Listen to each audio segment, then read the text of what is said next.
ভিতরে আয়। তোর ছেলে মেয়ের বিয়ে দিয়ে দিলি, কই নেমন্তন্ন করলি না তো? আরে ছেলে মেয়ের বিয়ে হুট করে হয়ে গেল, তাই তোকে একটু বলা হয়নি। মায়ার বৌমাকে দেখবো, সেটাও তো সুযোগ করে দিলি না। আরে তোর নাম্বারটা ডিলিট হয়ে গেছে, কিছু মনে করিস না রে বান্ধবী। দে, তোর বৌমার জামাই কেমন হয়েছে বল। বৌমাটা তো এক নম্বরে বদমাশ রে। সারাদিন ঘুম পাড়বে, বেলা 10টা পর্যন্ত ঘুমাবে, আর আমার ছেলেটা সারাদিন খেটে খেটে মরবে। আমার বৌমা একটা কাজও নিজে করে না, সব আমার ছেলে করে। এখনকার দিনে মেয়েরা তাই। আমার জামাই কিন্তু 100-তে 1টা। তোর জামাই কি করে রে?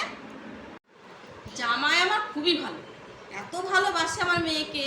মেয়ে আমার 10টা 11 পর্যন্ত ঘুমিয়ে থাকবে, আর জামাই সব কাজ কাম সেরে সকালকার চায়ের কাপটা বিছানে নিয়ে গিয়ে মেয়েকে আমার তুলে চা খাওয়াবে।